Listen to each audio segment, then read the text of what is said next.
आप देख रहे हैं voice of MP news channel और मैं हूं आपके साथ महक।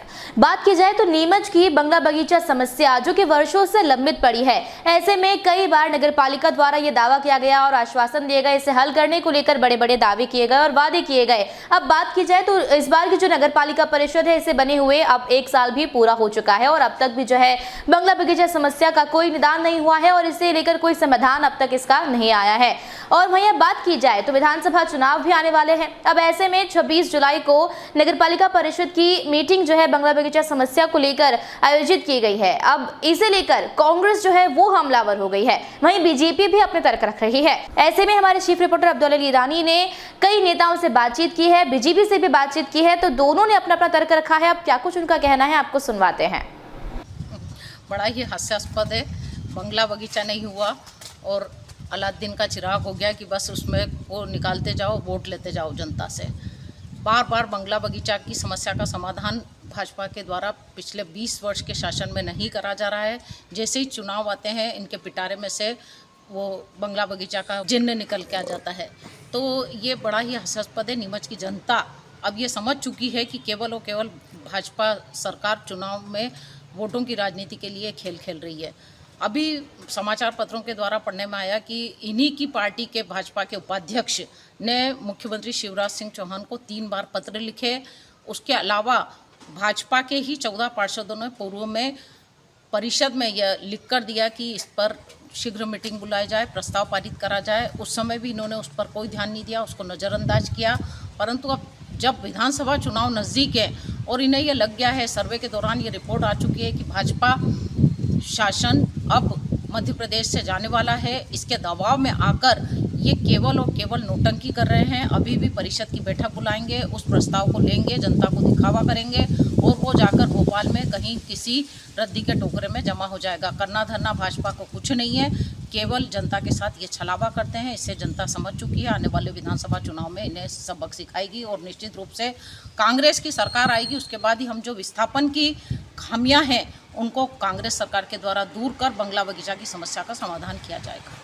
वर्तमान नगरपालिका परिषद को बने 1 साल हो चुका है। 17 जुलाई को 1 साल ख़त्म हो चुका है, लेकिन देखने में ये आया है कि 1 साल में नगरपालिका परिषद को बताने के लिए कुछ भी नहीं है। जनता को सिर्फ भ्रमित किया है और घोटालों की सरकार, स्थानीय सरकार रही है। सिर्फ अगर उन्होंने कुछ किया है तो नगरपालिका में ठेकेदारों के साथ मिलकर निर्माण कार्यों में घोटाले, फ्लेक्सों के घोटाले या ज़मीन घोटाले किए हैं। अब वर्तमान में जब उनको इस लगा कि शहर के अंदर एक बड़ा गंभीर आरोप उन पर कंटिन्यू लगे रहे हैं और तथ्यात्मक सबूतों के साथ ये चीज़ ओपन हुई कि भ्रष्टाचार नगरपालिका में चरम सीमा पर है, तो अपनी इन सब चीज़ों को छुपाने के लिए वो बंगला बगीचा का एक प्रस्ताव लाए।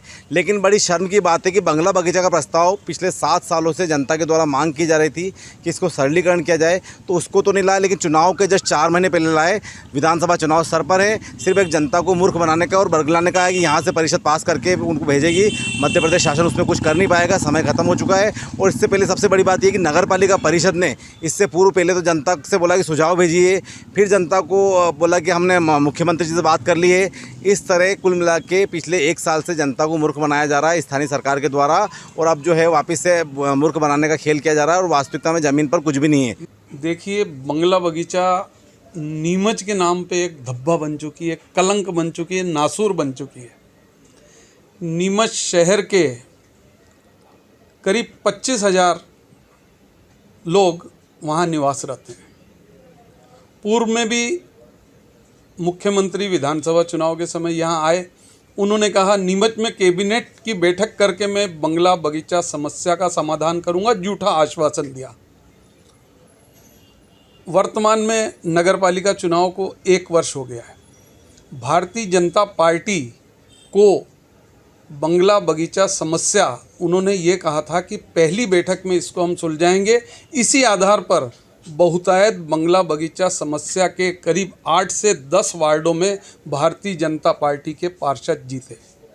उन्होंने आज तक 1 साल पूरे होने पर भी किसी भी प्रकार की बंगला बगीचा समस्या का निदान करने का प्रयास नहीं किया, जबकि इन्हीं के पार्टी के पार्षद जो बंगला बगीचा से चुनकर आए हैं वह भी इस नगरपालिका पर दबाव बनाते रहे, पर नगरपालिका ने किसी प्रकार का कोई समाधान निकालने का प्रयास आज तक नहीं किया। 26 तारीख को परिषद की बैठक आयोजित की जा रही है और उसमें बंगला बगीचा के समस्या के लिए पुनः विस्तृत रूप से समाधान करने के लिए पुनर्विचार करने का उस परिषद के एजेंडे में लिखा है। देखिए, हम सभी जानते हैं कि 3 माह बाद विधानसभा चुनाव है। नीमच की जनता को भ्रमित करने का एक और प्रयास भारतीय जनता पार्टी की नगरपालिका नीमच की परिषद द्वारा किया जा रहा है। जैसा कि सबको विदित है कि नगरपालिका अध्यक्ष ने ये कहा था कि हम पहली बैठक में ही बंगला बगीचा समस्या को सॉल्व कर देंगे, और उनके 1 साल होने के बाद आज प्रस्ताव उनको सरलीकरण के लिए लाए हैं वो। तो सरलीकरण लाने के लिए अभी चुनाव में 3 महीने बचे हैं। आप क्या सरलीकरण लाओगे? 3 महीने में आप कंप्लीट कर दोगे? आज लाने का क्या मतलब था? जनता को मूर्ख समझते हैं आपका विधायक, आपका मंत्री, आपके मुख्यमंत्री, और आप 1 साल बाद उसको चुनाव के 3 महीने पहले लेके आना, जनता को मूर्ख समझा इन्हें। ये सब चुनावी मुद्दा है। उन लोगों को लग रहा है कि अब हम वोट मांगने वहाँ वार्डों में जाएंगे, क्षेत्र में जाएंगे तो लोगों का विरोध देखना पड़ेगा, इसलिए वो इस प्रस्ताव को अभी ला रहे हैं। फिर चुनाव में फिर जनता को मूर्ख बनाएंगे कि हम लाए हैं, प्रस्ताव लाए हैं, अब आप शासन को भेजेंगे। क्या वो 2 महीने में प्रस्ताव पास करा के और सरलीकरण ला देंगे क्या? नहीं, देखिए, ये समस्या वर्षों पुरानी समस्या थी और हमारी भारतीय जनता पार्टी की सरकार ने ही इस समस्या का समाधान किया था। मुख्यमंत्री शिवराज सिंह जी चौहान, हमारे माननीय विधायक दिलीप सिंह जी परिहार, माननीय सांसद सुधीर जी गुप्ता और सभी जनप्रतिनिधि, हमारे पूर्व नगर पालिका अध्यक्ष राकेश पप्पू जी जैन, इन सब के सामूहिक प्रयासों के द्वारा एक सफलता हमको मिल पाई थी। इसमें कुछ पेचीदगियाँ रह गई थी, कुछ समस्याएं, कुछ सरलीकरण को लेकर के बार बार जनता की मांग की जा रही है, संशोधन को लेकर के कुछ मांग की जा रही है, तो उसको दुरुस्त करने के लिए एक नगर पालिका द्वारा विशेष सम्मेलन बुलाया जा रहा है। पहली बैठक में समस्या सॉल्व करने का वादा था, 1 साल हो गया और विधानसभा चुनाव सिर पर है, जनता की याद आई है। नहीं, ऐसा नहीं है। लगातार हमारी अध्यक्ष पूर्व में मुख्यमंत्री जी से भेंट कर चुकी है इस संबंध में, प्रभारी मंत्री को भी आवेदन दे चुके हैं। तो लगातार प्रयासरत है नगर पालिका के बंगला बगीचा में संशोधन भी हो, समस्या में और व्यवस्थापन में और सरलीकरण भी हो। किस तरह का प्रस्ताव आएगा? प्रस्ताव तो क्या, हमने पूर्व में एक विशेष सम्मेलन की हमने भी मांग की थी, पर चूंकि उस समय नहीं हो पाई, और ये अच्छा है कि भाई परिषद नगर पालिका द्वारा ही वापस पुनः ये प्रस्ताव लाया गया है। तो इसमें एक तो प्रीमियम को लेकर जो विसंगति है वो दूर होना चाहिए, एक लीज जो तय की जाती है उस लीज को लेकर विसंगति वो तय होना चाहिए। एक हमारी मांग ये भी रहेगी उस परिषद में कि 5000 फीट से बढ़ाकर इसको व्यवस्थापन को 10,000 फीट किया जाए, और जो एक रजिस्ट्रियों का जो दायरा नियुक्त किया गया था उसको ख़त्म किया जाए, और एक हिंदू अविभाजित परिवार में बंटवारा होता, जैसा कि नियम है कि हिंदू अविभाजित परिवार में बंटवारा लेख मान्य होता है, उस बंटवारा लेख को मान्य किया जाए, हिब्बानामा को मान्य किया जाए, और आपसी जो पारिवारिक यादी बंटवारा लेख भी होते हैं, बिना पंजीकृत भी होते हैं, वो वसीयत भी पंजीकृत होती कई बार, तो उन सबको मान्य किया जाए।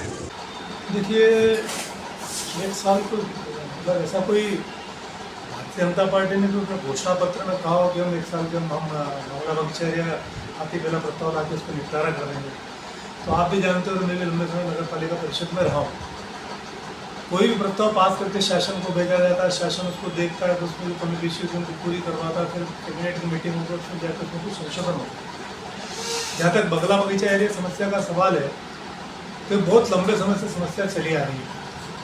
इसी में किसी ने ठोस पहल करी है तो केवल भारतीय जनता पार्टी की सरकारों ने करी है, भारतीय जनता पार्टी की परिषद नहीं करी। कांग्रेस की लंबे समय परिषद रही, कांग्रेस की सरकार लंबे समय तक रही, लेकिन बंगला बगीचा के नाम पर केवल उन्होंने वोट लेने का काम रखा है, जो काम नहीं किया। अगर कदम बढ़ाएं तो केवल तो भारतीय जनता पार्टी ने बनाए, तो इसमें छोटी मोटी विसंगतियाँ जो रह गई, देखिए छोटे प्लॉट वाले तो लगभग 80% 90% लोग इसमें आ गए, बच रहे केवल बड़े, उनके पास बड़ी ज़मीनें वो है। तो सरकार उनके विषय में भी सोच रही है। हम लोग भी व्यक्तिगत रूप से हमारी जो कोर समिति जिले की, उस माध्यम से माननीय मुख्यमंत्री जी मिले थे और इस बारे में उनसे चर्चा करी थी। उन्होंने कहा ठीक है, इसको भी देखकर हम बहुत जल्दी इसके बारे में भी निर्णय लेंगे। तो हमारा सोच था भारतीय जनता पार्टी का कि जो विसंगतियाँ उसमें कुछ रह गई हैं उनको दूर करने के लिए दोबारा इस तरह का आशय प्रस्ताव पास करके शासन को भेजा जाए। इसके लिए ये प्रस्ताव लाया जा रहा है और शासन को अवगत भी कराया जाएगा कि आप क्या क्या उसमें कमी है, ताकि आपके रहवासियों को पूरी सुविधा मिल सके। हमारा काम कांग्रेस जैसा नहीं झूठ बोलना, झूठ से बोलना। अभी पहले राहुल गांधी आए थे और वो कह गए थे किसानों का कर्जा माफ 1 2 3 4 10 तक गिनती गिनी और कहा था कि 10 दिन में अगर कर्जा माफ नहीं आया तो हम सरकार बदल देंगे, मुख्यमंत्री बदल देंगे। अभी वो नहीं आया मध्य प्रदेश में, अब सोनिया गांधी आई, वो आके कह रही थी 137 रुपये किसान की आए और लोगों ने वादे कर गई हो। अब उनको ये नहीं पता कि हमारे प्रधानमंत्री यशस्वी प्रधानमंत्री माननीय नरेंद्र जी मोदी ने 6,000 रुपये किसान सम्मान निधि के नाम से डाल रहे हैं हमको प्रति वर्ष और 6,000 रुपये माननीय शिवराज सिंह जी डाल रहे हैं। अगर 12,000 रुपये साल के उनके पास आ रहे हैं तो कितने रुपये रोज के आए हुए उनको। हम इस तरह के झूठे वादे नहीं करते, हम जो कहते हैं वो करके दिखाते हैं। तो उसके लाखों में आपको उदाहरण दे सकता हूँ। मेरी जानकारी में नहीं है कि इस तरह की कोई परिषद की बैठक आउट हुई है। आपके माध्यम से मुझे जानकारी प्राप्त हो रही है। बड़ी खुशी और प्रसन्नता की बात है कि बंगला बगीचे की जो समस्या माननीय मुख्यमंत्री शिवराज सिंह जी चौहान साहब, हमारे सांसद सुधीर गुप्ता जी, विधायक दिलीप सिंह परिहार और सबके अथक प्रयासों से समाधान हुआ। एक कानून बना, उस कानून में कुछ व्यवहारिक अगर कमी पेशी रह गई है तो उसको ठीक करने का काम नई परिषद करने जा रही है। बहुत अच्छा, धन्यवाद। पहली बात तो 1 साल बाद इस बात की सद्बुद्धि आई। दूसरी बात ये है कि 3-4 महीने पहले सुझाव भी मांगे गए थे और आपके समय में भी प्रस्ताव लाया गया था। उस समय किस प्रकार से इस बात को आपने ऑर्गेनाइज किया? देखिए अब्दुल भाई, आप जब हमारी परिषद का जो संकल्प पारित हुआ था उसको अगर उठा के देखेंगे तो वो संपूर्ण रूप से नीमच के बंगले बगीचे वासियों के हित में था। लेकिन प्रस्ताव शासन के जाने के बाद वहाँ के जो उच्च अधिकारी थे उन्होंने जो विधि की सलाह ली, विधि की सलाह लेने के बाद उसमें जो संशोधन किया और जो एक्ट बनाया उसमें और हमारे परिषद के द्वारा जो संकल्प भेजा गया उसमें बहुत सारा अंतर है। और कुछ बातें ऐसी थी कि हम उस मीटिंग में होने के बावजूद भी सहमत नहीं थे। वहाँ पर भी हमारी आपत्ति दर्ज है कि ये जो प्रीमियम है ये बहुत अधिक है, लीज रेंट बहुत अधिक है और इसके अंदर जो बंटवारा होना चाहिए व्यावसायिक आवासीय जो भी बातें हैं वो मास्टर प्लान के हिसाब से होना चाहिए। लेकिन मास्टर प्लान में प्रदेश से संशोधन होने में बहुत समय लगेगा। तो सिर्फ बंगले बगीचे के अंदर उसको नीमच TNC को पावर देना चाहिए कि बंगले बगीचे के अंदर अगर मान लो कोई दुकान बनी हुई है पूर्व से तो उसी कंडीशन में अगर उसका नक्शा पास करना है तो TNC को पावर देना चाहिए। ये सब बातें हमारे द्वारा रखी गई थी। मैं समझता हूँ कि जब अध्यक्ष का चयन होता है, अध्यक्ष बनता है तो परिषद को समझने में भी उसको समय लगता है। और इस बंगले बगीचे का जो मसौदा है थोड़ा सा तो मान्य हो ऐसा प्रस्ताव सरकार को जाए। निश्चित रूप से इस बारे में उन्होंने विधि की राय ली होगी, वकीलों से चर्चा करी होगी, पार्षदों से चर्चा करी होगी, जो बंगले बगीचे के संबंध में जानकारी रखते हैं उनसे चर्चा करी होगी और प्रस्ताव आमंत्रित किए होंगे। तो समय तो लगता ही है और हो सकता है लेट हुए हों, लेकिन फिर भी ये सब स्वागत ही होती है।